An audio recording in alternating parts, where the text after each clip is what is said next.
새벽에 향품을 가지고 예수님의 무덤을 찾아갔습니다.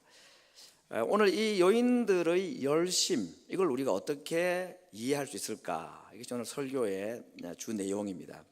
저는 이 여인들의 향품을 가지고 새벽에 일찍이 예수님의 무덤을 찾아간 이들의 열심을 좀 부정적인 부분에서도 한번 보고, 또 긍정적으로 좋은 의미에서도 한번 살펴보고자 합니다.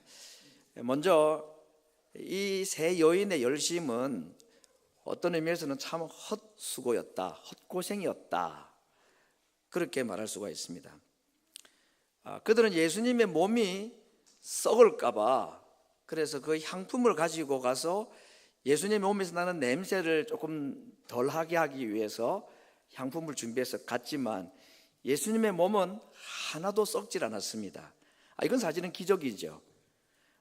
그 유대 땅에 더운 여름 날씨에 몇 시간만 지나도 사람의 몸이 다 부패할 텐데, 아마 계산을 해보니까 예수님이 금요일 날 오후 3시에 운명을 하시고 주일 아침에 몇 시인지는 모르지만 새벽녘에 부활을 하셨다고 본다면 대충 계산해봐도 36시간 또는 한 40시간 정도 죽은 상태로 있었는데 그 몸이 부패가 안 될 수가 없죠. 근데 하나님께서 그 예수님 아들의 육체를 하나도 부패가 되지 않도록 막아주셨습니다. 그렇기 때문에 향품을 준비해서 간 이 여인들의 수고는 헛고생이었습니다.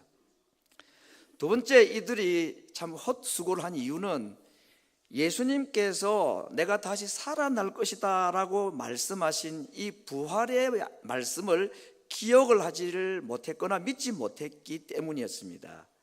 예수님은 자신의 죽음 얘기를 적어도 3번 이상은 말씀을 하셨는데, 그 죽음 얘기를 하실 때마다 꼭 하신 말씀이 3일 만에 내가 부활할 것이라는 말씀도 함께 했습니다. 적어도 예수님의 죽음 얘기를 3번 들었으면 그들은 예수님의 부활 이야기도 3번을 들은 거 아닙니까? 그런데 예수님의 부활 얘기를 이들은 기억도 못하고 이해하지도 못했습니다. 그래서 그들의 오늘 그 아침에 일찍 가는 향품을 준비한 열심, 정말 존경스럽고 본받을 만해 보이지만 사실은 헛수고였다라고 밖에 볼 수 없습니다. 오늘 제가 부활절 아침에 이 말씀을 먼저 드리고자 합니다. 여러분, 우리가 신앙생활 할 때에 하나님의 말씀을 기억하지 못하는 것, 또는 하나님의 말씀을 떠나서 생활하는 것은 정말 고생입니다. 그걸 좀 더 말해서 헛고생입니다. 좀 좋은 말은 아니지만 우리 이런 말이 있죠. 머리가 나쁘면 손발이 고생한다 하는 말이 있습니다. 오늘 이 여인들은 정말 머리가 IQ가 나빠서가 아니라 하나님의 말씀, 예수님이 하신 말씀을 기억을 못하고 그걸 붙잡지 못해가지고 지금 손발이 엄청 고생을 하고 있는 거 아닙니까? 여러분, 우리 신앙생활 가운데서 말씀이 정말로 중요합니다. 의심과 불안과 걱정과 염려가 올 때에 그것을 이길 수 있고 떨쳐버릴 수 있는 것은 내 결심이나 사람들의 위로의 말이 아니고 하나님 말씀밖에 없습니다. 이건 정말로 놀라운 이야기입니다. 하나님의 말씀 외에 우리를 붙잡아 줄 수 있는 것이 아무것도 없다는 얘기입니다. 말씀이 아니면 우리에게 오는 이 불안, 두려움을 이길 수가 없습니다. 그래서 그들이 별 중요하지 아니하는 고생을 할 수밖에 없었던 것이었습니다. 그러나 우리가 이런 삶의 어려움이 오고 불안과 두려움이 올 때에 하나님의 말씀이 내게 기억이 나고 그 말씀이 나에게 말씀을 하시면 놀랍게도 그 어두운 두려움의 근심이 깨끗이 사라지는 경험을 우리 가운데 해보신 분들이 많지 않습니까? 왜 그럴까요? 말씀은 곧 예수님이고 말씀은 곧 하나님이기 때문에 그렇습니다. 사람으로는 할 수 없는 것을 하나님은 하신다 그랬습니다. 대저 하나님의 말씀은 능치 못함이 없다고 했기 때문에 오늘 이 고난 가운데서, 두려움 가운데서 이걸 이길 수 있는 것은 하나님의 말씀을 붙잡는 길밖에 없다. 오늘 부활절 아침에 제가 이 말씀을 먼저 드립니다. 부활절은 하나님의 말씀을 기억하고 하나님의 말씀을 붙잡는 것이 중요한 메시지 중에 하나라는 것을 말씀해 주고 있습니다. 누가복음 24장에 보면 엠마오로 가던 제자들이 부활하신 예수님과 만나서 서로 대화하며 길을 걸어갔는데도 예수님인지는 몰랐다 그랬습니다. 근데 그들이 눈이 언제 열려서 함께 걸어가는 분이, 식사하고자 하는 분이 예수님을 언제 알았느냐?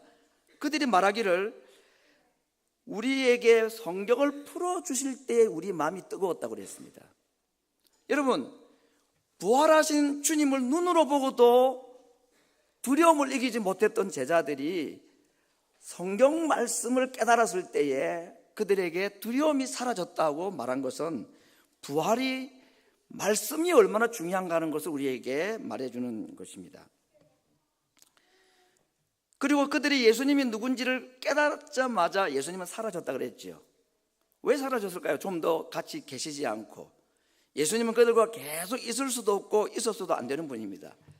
얼마 후에는 하늘나라로 올라가실 분입니다. 그래서 눈에 보이는 자신의 모습을 빨리 제거하시고 그들에게 하나님의 말씀을 남겨두시고, 그리고 얼마 뒤에는 성령을 보내셔서 눈에 보이는 자기를 대신해서 그들과 함께하고 그들의 두려움을 이길 수 있도록 성경을 보내시고 성령을 보내주신 것입니다.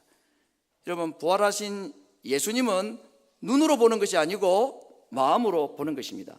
하나님의 말씀이 내 마음에 깨달아지면 그때부터 부활하신 주님이 보이기 시작하는 것입니다. 그래야만이 두려움을 이길 수가 있고 세상을 이길 수가 있다는 것입니다. 말씀을 평소에 사모하고 그 말씀을 가까이 하고, 그럴 때에, 절망과 어려움이 찾아올 때에 우리 주님 목소리만 한 번만 바라시면 천하의 모든 것이 무너지고 마는 것을 믿습니다. 주님, 제게 말씀하여 주시옵소서. 겸손하게 그 주님께 기도할 때에 주님께서 말씀을 기억나게 해주시고, 그리고 그 말씀이 우리로 하여금 이기게 해주시는 놀라운 능력, 그때 하나님을 찾고 주님, 제게 말씀이 필요합니다, 말씀해 주십시오 라고 기도할 때에 여러분, 말씀이 들리기 시작하고 말씀이 보이기 시작합니다. 그때 주님이 보이기 시작하는 겁니다. 히브리서 4장 12절 말씀은 정말 유명한 말씀입니다. 하나님의 말씀은 살았고 운동력이 있어 좌우에 날선 어떤 검보다도 예리하여 혼과 영과 및 관절과 골수를 찔러 쪼개기까지 하며 또 마음의 생각과 뜻을 감찰한다. 하나님의 말씀은 살아있고 운동력이 있다고 약속을 하셨습니다. 오늘 여인들이 열심히 주를 섬기고 새벽에 향품을 가지고 무덤을 찾아갔던 그 열심이 헛수고였다. 왜? 그들은 하나님의 말씀, 예수님께서 하신 말씀을 기억하지 못했기 때문이었습니다. 말씀 없는 신앙생활은 부활하신 주님이 나타나 주셔도 볼 수 없고 깨달을 수 없는 너무너무 어둠 속에 살 수밖에 없는 자들입니다. 두 번째, 이들의 열심을 그래도 긍정적인 부분에서 한번 볼까 합니다. 안식일이 지나자마자 그들은 어둠을 뚫고 예수님의 무덤으로 향했습니다. 예수님이 살아나셨는가 확인해서 간 게 아니겠죠. 미처 준비하지 못한 예수님의 장례에 대한 마음 때문에 이 향품을 가지고 찾아간 것입니다. 그런데 그들에게 걱정이 하나 있죠. 그들은 이미 금요일 날 예수님이 들어가신 그 무덤에 입구에 큰 돌이 입구를 막고 있다는 것을 그들은 본 자들입니다. 그러니 산으로 올라가도 그 무덤의 문을 자기들로서는 도무지 열 수가 없으니 향품을 준비해 간들 예수님의 몸에 그 향품을 발라드릴 수가 없습니다. 여러분, 이 여인들이 지금 왜 산에 올라갈까요? 무덤으로 왜 찾아갔습니까? 예수님의 시신을 볼 수 있다고 하고 간 겁니까? 그들이 준비한 향품을 예수님 몸에 부어드릴 수 있다는 기대감이 있어서 갔습니까? 천만에요. 절대로 못합니다. 그 문을 누가 열어준단 말입니까? 그래도 갔습니다. 왜 갔을까요? 안 되는 줄 알면서도 왜 갔을까요? 그들은 그냥 예수님 보고 싶은 겁니다. 예수님에 대한 사랑하는 마음과 그리운 마음이 너무 컸기 때문에 그냥 무덤 밖에서라도 한번 예수님이 계신 그곳을 보고 싶은 마음에서 갔습니다. 근데 그들에게 무덤의 문이 열려져 있었습니다. 그리고 그들이 가지고 왔던 향품을 쓸 필요도 없었지만 예수님은 그 무덤에 계시지를 않았다 그랬습니다. 앞에 말씀드렸습니다. 머리가 나쁘면 손발이 고생한다고 그랬습니다. 그들에게는 말씀이 없어서 고생은 했습니다. 근데 그들에게는 사랑이 있었습니다. 말씀이 없는 열심은 우리에게 힘들고 고통스럽게 하기도 하지만, 그러나 그들에게는 사랑이 있었고 사랑은 그 모든 것을 이기게 해 주었습니다. 그리고 그들에게 예수님의 첫 부활 소식을 들려주셨고, 그 중에 막달라 마리아는 부활하신 예수님을 최초로 목격하는 영광을 누리기도 했습니다. 막상 무덤에 들어갔을 때에 거기에는 흰옷을 입은 한 청년, 아마 천사라고 볼 수 있을 텐데, 한 사람이 그 안에 있으면서 그들에게 이런 말씀을 해 주었습니다. 7절에 가서 그의 제자들과 베드로에게 이르기를 예수께서 너희보다 먼저 갈릴리로 가시나니 전에 너에게 말씀하시던 대로 너희가 거기서 배우리라고 하라고 말을 전해 주었습니다. 이 천사의 말에는 두 가지 정도의 중요한 표현이 있습니다. 첫 번째는 그들에게 전달하라고 하는 제자들을 말합니다. 그의 제자들이라고 했습니다. 역시 예수님의 제자들이었습니다. 예수님을 부인하고 배신한 자들이지만 천사가 하는 말은 사실은 예수님이 하시는 말씀이나 다름없죠. 예수님은 자기를 부인하고 배신한 제자들을 그래도 나의 제자라고 그렇게 불러주셨고, 특별히 그 중에서 베드로의 이름을 꼭 잊지 않고 불러주셨습니다. 그래서 그 천사가 여인들에게 말했습니다. 가서 예수님의 제자들에게 이야기해주고, 특별히 누구에게? 베드로에게 꼭 얘기해줘라. 이야기를 베드로에게 전해달라고 그렇게 부탁을 한 것입니다. 예수님은 왜 베드로를 불러주시고 만나기를 원하셨을까요? 예수님과 베드로의 대화가 언제가 마지막인지 기억하십니까? 겟세마네 동산에서 기도할 때에 잠들어 있는 베드로를 깨우실 때에 너희가 나와 함께 한 시간도 깨어 있을 수 없더냐 하고 꾸중하듯이 안타깝게 했던 말씀이 마지막이었습니다. 그리고는 잡히시고 난 뒤에 제사장의 뜰에서, 빌라도의 뜰에서 그는 예수님을 멀리서만 바라보고 예수님을 3번 모른다고 부인하고 난 이후에 예수님과 베드로의 눈이 한번 마주친 것이 전부였습니다. 그리고 그는 예수님의 눈길을 보고 난 뒤에 심히 통곡하며 울었다고 했습니다. 그래서 예수님은 베드로를 다시 만나주고 싶은 것입니다. 예수님은 베드로가 부인하기 전에 미리 말씀하신 것이 있었지요. 내가 너의 믿음 떨어지지 않기를 위하여서 기도하였다고 그랬습니다. 예수님은 베드로가 부인하기 전부터, 그리고 십자가에 돌아가시는 그 시간까지 많은 기도 중에서 베드로의 믿음이 떨어지지 않기를 위해서 기도하셨다고 하였습니다. 그래서 예수님이 부활하신 이후에 그 베드로에게 하시고 싶은 말씀이 있었던 거 아니겠습니까? 요한의 아들 시몬아, 네가 이 사람들보다 나를 더 사랑한다는 것을 나는 알고 있다. 그 말씀을 해주고 싶어서 베드로를 만나기를 원하셨고, 그것도 갈릴리로 데려오라고 말씀을 하셨습니다. 특별히 오늘 예수님께서 갈릴리로 가신다는 말씀은 계속해서 제자들에게 하신 말씀이었는데 왜 하필 갈릴리일까? 예수님께서는 지금 부활하신 이후에 한 일주일 동안에 제자들을 최소한 2번을 만나 주셨습니다. 그런데 또 그들을 만나기를 원하시는 겁니다. 3번째 또 만나기를 원하시는 것입니다. 2번은 예루살렘에서 만났지만 마지막 한 번은 예루살렘이 아닌 갈릴리에서 만나주기를 원하셨습니다.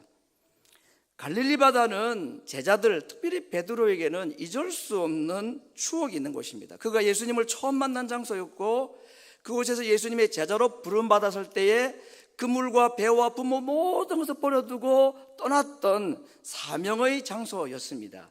그곳에 그는 하룻밤 밤새도록 고기를 잡아도 한 마리 잡지 못했을 때에 아침에 그물을 씻고 집으로 들어가려고 할 때 예수님께서 오셔서 자기 배에 올라타시고 한동안 설교하시고 난 뒤에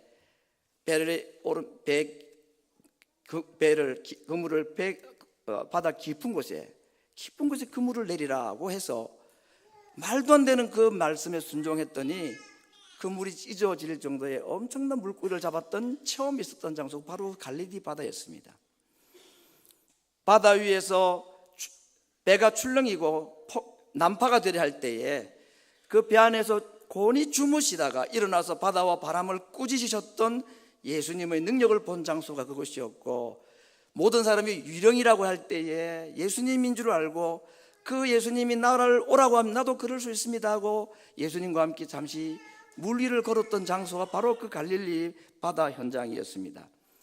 두 번이나 예수님을 만났지만, 그러나 여전히 베드로에게, 여전히 제자들에게는 두려움이 있었습니다. 그들에게 여전히 걱정이 있었습니다. 예수님은 그들에게 두 번 만나 주셨지만 여전히 예수님에게도 부족함이 있고 불안한 마음이 있는 겁니다.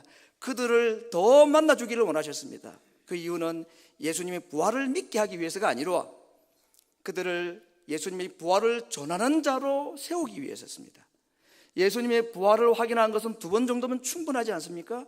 그러나 그들이 예수님을 부활을 전하는 자가 되기 위해서는 갈릴리에서 또다시 그들을 만나주시고 3년 전에 그들을 만나주시고 그들을 불렀던 것 같은 동일한 장소에서 다시 그들을 불러주시고 만나주시고, 그래서 그들을 재파송해야 될 필요를 느끼셔서 예수님은 제자들을, 특별히 베드로를 갈릴리로 초대하신 것이었습니다. 사랑하는 성도 여러분, 부활하신 예수님께서 이 땅에 계실 동안에 자신의 영광을 보여주는 데 시간을 소비하지 않으셨습니다. 여전히 그분은 부활하신 이후에도 일하신 분입니다. 일일이 제자들을 만나주시고 그들을 찾아가 주시고 그들의 이름을 불러주셨습니다. 그리고 갈릴리로 그들을 부르셔서 그들을 회복시켜 주셨고 그들에게 사명을 주셨습니다. 부활하신 주님은 실패하고 좌절에 빠진 제자들의 영혼을 다시 일깨워 주셨고 그들이 놓쳐버린 사명과 소명을 다시 일깨워 주셨습니다. 부활하신 주님과 빈 무덤도 제자들을 강하게 하는데 한계가 있었습니다. 성령님이 임하시고 예수님의 말씀을 그 성령께서 기억나게 해주실 때에 비로소 그들은 담대하게 예수님의 부활을 전하는 자가 될 수가 있었던 것이었습니다. 부활하신 예수님은 지금도 그분의 말씀과 그분이 보내신 성령을 우리에게 보내셔서 우리와 함께 하시고, 눈에 자신의 모습을 보이지 않지만 보이지 않는 성령과 보이지 않는 하나님의 말씀을 가지고 우리로 하여금 절망을 이기고 두려움을 이기도록 부활하신 주님을 확신하도록 해 주시는 것입니다. 그리고 우리에게 잃어버린 사명을 다시 회복시켜 주시기를 원하십니다. 오늘 우리의 이름을 일일이 부르시며 갈릴리로 우리를 부르시고 우리에게 주의 음성을 듣게 하시고 말씀을 기억나게 해주셔서 잃어버린 믿음과 소명을 회복하는 그런 부활의 아침이 되기를 간절히 바랍니다. 부활절은 2000년 전 예수님의 부활에 대한 빛바랜 상상이나 먼 미래의 막연하고 별 감흥도 없는 부활을 묵상하는 시간이 아닌 것 같습니다. 부활절 아침 우리의 시선은 2000년 전 예수님의 빈 무덤에 머물러 있거나 언젠가 예수님 다시 재림하실 때에 우리의 몸이 묻힌 곳에서 부활하실 그 우리의 무덤의 장소를 바라보는 곳에서 머물러 있어서도 안 됩니다. 오늘 아침에 우리가 해피 이스터라고 하고 할렐루야 우리 주님 부활하셨습니다는 별로 실감도 나지 않고 감격도 없는 그런 식상한 부활절 인사를 하고 집으로 돌아가면 우리를 기다리고 있는 또 어둡고 무거운 현실들이 우리로 하여금 순식간에 다시 어둠이라는 무덤 속으로 쳐넣을지도 모릅니다. 부활하신 주님이 다시 살아 내 눈앞에 나타나신다 할지라도 그때뿐이고 그분이 눈에서 사라지고 나면 제자들이 그랬듯이 똑같이 우리는 또다시 절망과 근심의 늪에 빠지고 말 것입니다. 그래서 우리 주님은 더 이상 이 땅에 자신의 부활하신 모습으로는 계시지 않지만 하늘로 올라가시면서 우리에게 그분의 말씀을 남겨두고 가셨고 그 말씀이 다시 기억나도록 하기 위해서 성령님을 보내어 주셨습니다. 세상 끝날까지 내가 너희와 항상 함께 하리라는 이 말씀을 붙잡고 그 약속이 믿어지게 해달라고 성령님께 간구할 때에 눈에 보이지 않는 부활하신 주님이 우리에게 나타나셔서 말씀이 우리로 하여금 부활하신 주님을 믿게 하고, 말씀이 우리로 하여금 이 두려움과 어둠과 절망 가운데 살아가는 우리들에게 부활의 소망, 다시 회복의 소망을 우리에게 주실 것입니다. 오늘 부활절 아침에 예배에 참석한 모든 성도들에게 부활하신 예수님이 자신의 모습을 감추시고 우리에게 남겨주신 두 가지 선물, 하나님의 말씀과 그 말씀을 해석하고 기억나고 믿어지게 하는 그 성령님의 역사하심을 믿고, 이 부활의 아침에 우리에게 남겨주신 예수님의 아름다운 이 선물로 우리에게 있는 이 땅의 삶을 절망과 어둠이 아닌 부활하신 주님과 함께 승리하고 사명자로 우리의 입으로 주의 부활을 담대히 전하는 하나님의 백성들 될 수 있기를 말씀으로 축원합니다.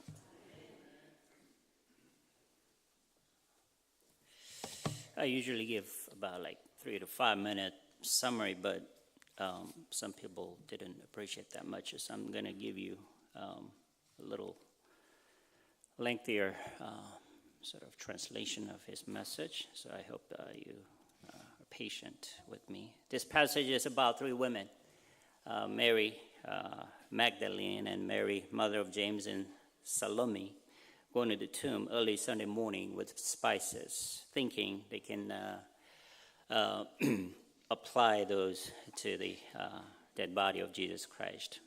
Now, Pastor Kang wants to look at this story, incident, in 2 ways, negatively as well as positive. Negatively, their efforts are completely wasted because they, first of all, do not realize that God is the one who is in control even over the dead body of Jesus Christ. The body of Jesus Christ did not decompose, even at this point after 38 hours. The women bought the spices not as preservatives, but as a sort of tools to minimize the bad smell of the corpse. But God is the one who preserved the dead body, and these women did not realize that. Second of all, the lack of a belief, because Jesus talked about his resurrection more than once, on numerous occasions, his preaching and teaching. But these women heard those messages, and yet they did not believe or did not remember what Jesus said regarding the resurrection of Jesus Christ. So we're talking about 2 negative things here regarding their very diligent effort early Sunday morning. Application of this message will be when you do not know, when you do not remember the Word of God, it always leads to fruitless life. Holding on to something other than promises of God, holding on to something other than the Word of God is in vain. But let's think about this incident positively.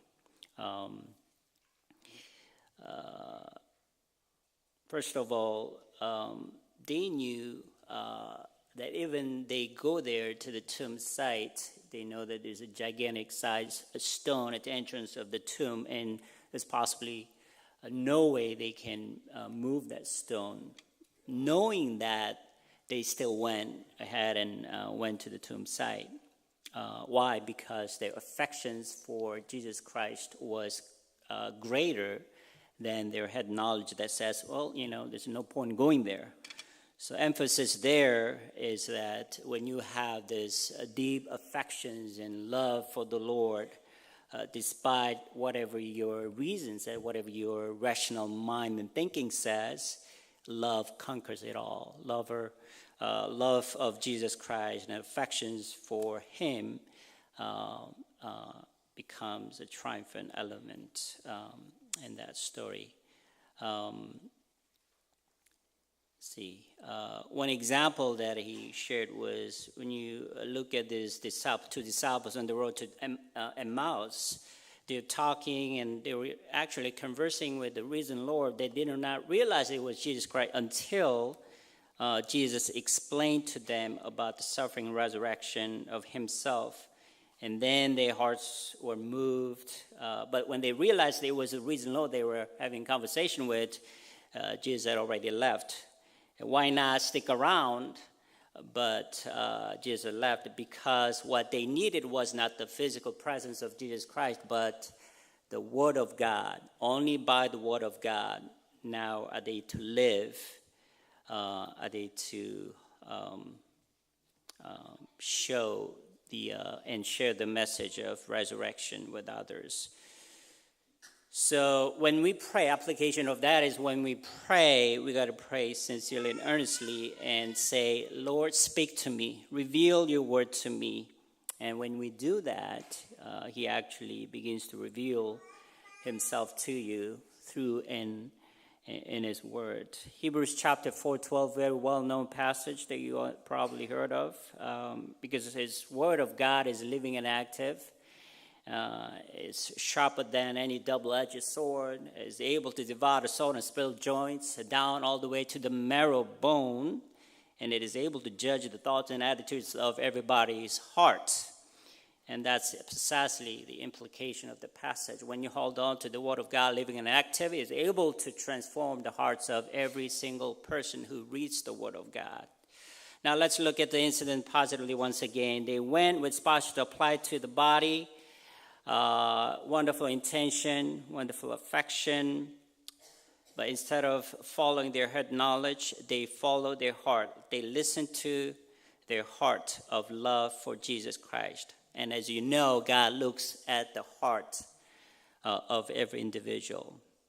And as a result of their love and affection for the Lord, and they follow that desire to see the Lord, despite all the unpleasant circumstances, they became the first recipients of the news of resurrection. Stone had already been moved, and so inside the tomb, and they encountered this man, most likely an angel, in verse 7, who says to them, "You will see him in Galilee." But this is what Jesus had told them before in Mark chapter 14. "You will forsake me, my sheep scatter, but after I have risen, I'll go ahead of you into Galilee." That's why the angel said, "Return to Galilee." Now, let's pay close attention to what the message says. First of all, it says, "Go tell his disciples." Still, connotation of that phrase is he still considers disciples as his own, his beloved disciples, after what he had done, after what they had done. Denying, betraying Jesus Christ.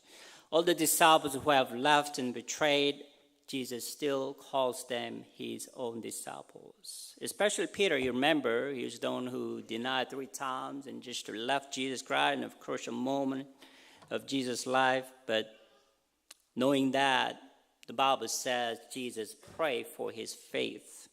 Jesus saw Peter weeping. And last time they had an encounter was in Gethsemane when he wasn't able to stay awake when Jesus told him to stay vigilant and pray. But Jesus comes back to restore his faith. He comes back to renew his spirit.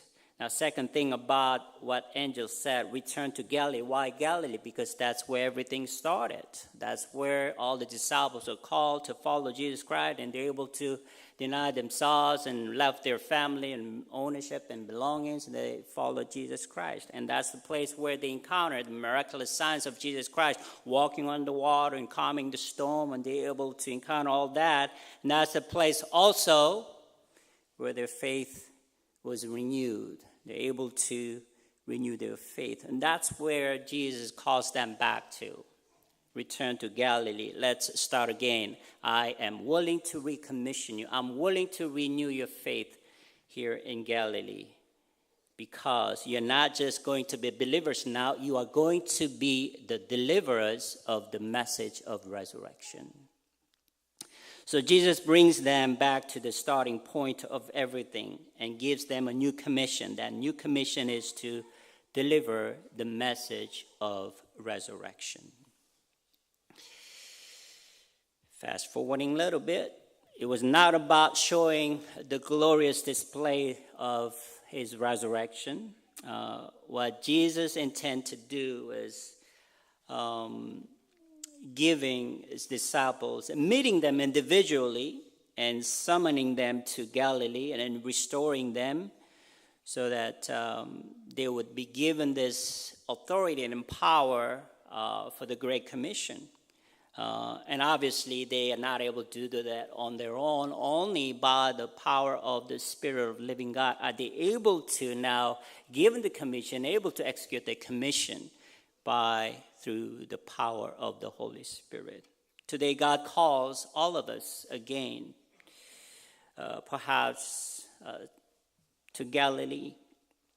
And that intention, the reason for that calling is not so that we can just simply re-strengthen our faith, but also we strengthen our faith. On the top of that, we are given and we are recommissioned to go out into the world and make disciples of every single individual. And that's the resurrection call. And that's the point and meaning and significance of resurrection today. Jesus calls us, recommissioning us, renewing us, so that we are indeed fishermen, fisherwomen of every single person that we come to encounter.